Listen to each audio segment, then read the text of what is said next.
Breaking news చూస్తున్నాం. Maoist పార్టీకి పెద్ద ఎదురుదెబ్బ తగిలింది. తెలంగాణ డీజీపీ ఎదుట మావోయిస్ట్ అగ్రనేత బర్సే దేవా లొంగిపోయారు. ఇక ఆయనతో పాటు మరో 19 మంది మావోయిస్టులు కూడా లొంగిపోవడం సంచలనంగా మారింది. దేవా ప్రస్తుతం గెరిల్లా లిబరేషన్ ఆర్మీ చీఫ్ గా ఉన్నారు. హెడ్మా ఎన్కౌంటర్ తర్వాత మావోయిస్ట్ పార్టీలో కీలకంగా వ్యవహరించారు.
కీలకమైన అగ్రనేతలు ఎన్కౌంటర్లలో చనిపోవడం, మరికొందరు లొంగిపోవడంతో ఉద్యమాన్ని కొనసాగించడం సాధ్యం కాదన్న భావన పెరిగిందని డీజీపీ శివధర్ రెడ్డి తెలిపారు.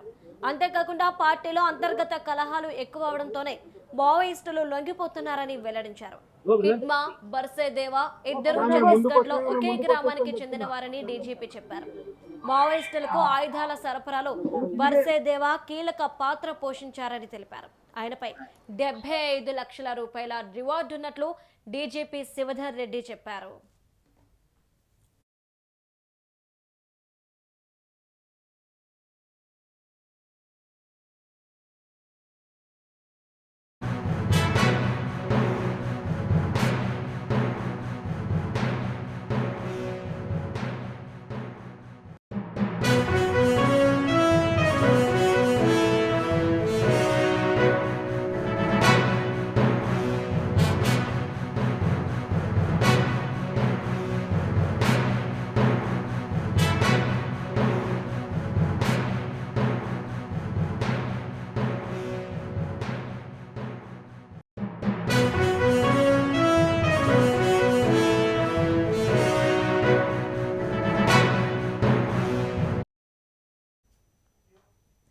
బులెటిన్ లో బ్రేకింగ్ న్యూస్ చూస్తున్నాం. మావోయిస్ట్ పార్టీకి పెద్ద ఎదురు దెబ్బ తగిలింది.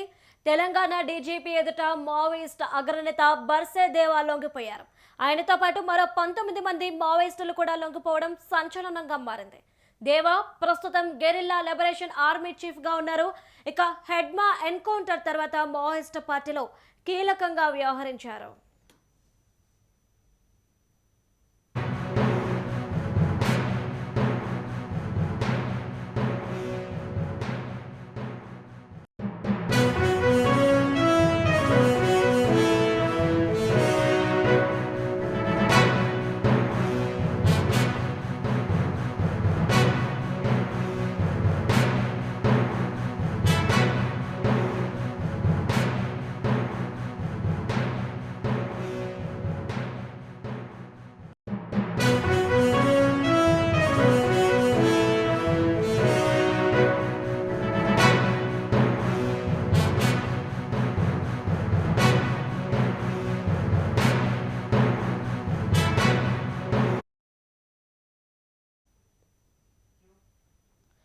కీలకమైన అగ్రనేతలు ఎన్కౌంటర్లో చనిపోవడం, మరికొందరు లొంగిపోవడంతో ఉద్యమాన్ని కొనసాగించడం సాధ్యం కాదన్న భావన పెరిగిందని ఇక డీజీపీ శివధర్ రెడ్డి తెలిపారు.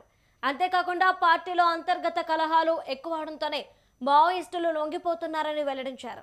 హిడ్మా, బర్సే దేవా ఇద్దరు ఛత్తీస్గఢ్లోనే ఒకే గ్రామానికి చెందిన వారని డీజీపీ చెప్పారు. మావోయిస్టులకు ఆయుధాల సరఫరాలో బర్సే దేవా కీలక పాత్ర పోషించారని తెలిపారు. ఆయనపై 75 లక్షల రూపాయల రివార్డు ఉన్నట్లు డీజీపీ శివధర్ రెడ్డి చెప్పారు.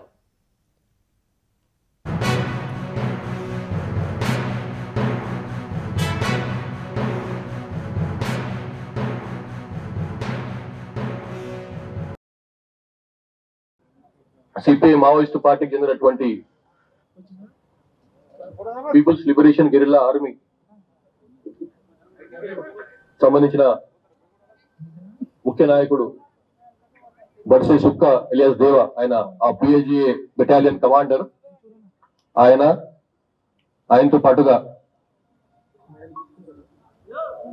17 మంది పిఎల్జిఏ సంబంధించినటువంటి అజ్ఞాత మావోయిస్టులు ప్లస్ తెలంగాణ స్టేట్ కమిటీకి చెందినటువంటి స్టేట్ కమిటీలో మెంబర్ గా ఉన్నటువంటి కంకనాల రాజిరెడ్డి ఎలియాస్ వెంకటేష్ అనే అతని భార్య ఇద్దరు కూడా ప్రభుత్వం ముందర తెలంగాణ పోలీసులు సరెండర్ కావడం జరిగింది. ఇందులో ఈ సిపిఐ మావోయిస్ట్ పిఎల్జిఏ చాలా ప్రముఖమైనటువంటి పాత్ర పార్టీలో పోయించినటువంటి పిఎల్జిఏకి చెందినటువంటి కమాండర్ ఆయన బర్సే సుక్కా ఎలియాస్ దేవా ఎలియాస్ దర్శన్. ఈయనది పువ్వట్టి గ్రామం, కొంట పిఎస్ సుకుమా జిల్లా. ఇదే same village from where Hidma యొక్క స్వగ్రామం ఇది కూడా. అందులో ఆ గ్రామానికి చెందినటువంటి ఆయన 2003 22 ఏళ్ల కింద సిపిఐ మావోయిస్ట్ పార్టీలో జాయిన్ అయ్యి బటాలియన్ కమాండర్ గా ఎదిగిండు. మిలిటరీ పరంగా చాలా స్ట్రాంగ్ శక్తియుక్తులు ఉన్నటువంటి కాడర్ గా పేరు సంపాదించిండు. ఈయన తెలంగాణ, మహారాష్ట్ర, ఛత్తీస్గఢ్ అండ్ ఎన్ఐఏ సంబంధించినటువంటి వరకు ఇతని పైన 75 లక్షల రూపాయల రివార్డ్స్ ఉన్నాయి. అన్ని కలుపుకొని ఇతనితో పాటుగా సరెండర్ అయిన వాళ్ళు అవులం సోమ కంపెనీ పార్టీ కమిటీ మెంబర్, కొంచెం పొడియా ప్లాటూన్ పార్టీ కమిటీ మెంబర్, కొవాసు పైకు పార్టీ మెంబర్, ఇట్లా డిఫరెంట్ వాళ్ళు ఉన్నారు. అందరు కూడా ఛత్తీస్గఢ్ రాష్ట్రానికి చెందిన వాళ్ళే. అవులం సోమ, పొడియా, పైకు, మడకం లక్కే, కార్కం జోగా, మడావి అందు, మడకం భీమే, కంజుం చోట, అట్లానే మడకం అండ. వీళ్ళతో పాటుగా మళ్ళీ సౌత్ సబ్ జోనల్ బ్యూరో డికేజెడ్స్ కి చెందినటువంటి కుంజం భీమా ఎలియాస్ రవి, ఈయన ప్లాటూన్ పార్టీ కమాండర్ మెంబర్. తర్వాత మడావి ఇలియాస్ సుశీల, ఈమె కూడా సరెండర్ అయింది. ప్లస్ డికేజెడ్స్ కి చెందినటువంటి సౌత్ అండ్ వెస్ట్ బస్తర్ చెందినటువంటి డివిజనల్ కమిటీకి చెందినటువంటి వాళ్ళు కూడా సరెండర్ అయినరు. వేముల రాజు ఆకాష్, ఈయన బిజాపూర్ జిల్లా. పొడియం చైతే దంతేవాడ జిల్లా ఆమె. పూనెం భీమా ఇలియాస్ అనిల్ సుక్మా జిల్లా ఆయన. మడకం నందయ్య ఇలియాస్ జిత్తు పామేడు బిజాపూర్ జిల్లా ఆయన. పుల్సం మంకు ఇలియాస్ బుద్ధు గంగులూరు పోలీస్ స్టేషన్ బిజాపూర్ చెందిన ఆయన. ఈ విధంగా మొత్తం 18 మంది ఈయనతో పాటు మొత్తం 18 మంది సరెండర్ అయ్యారు. ಈಗ आत्मसमर्पण से शामिल होता पुलिस अधिकारी को, लेकिन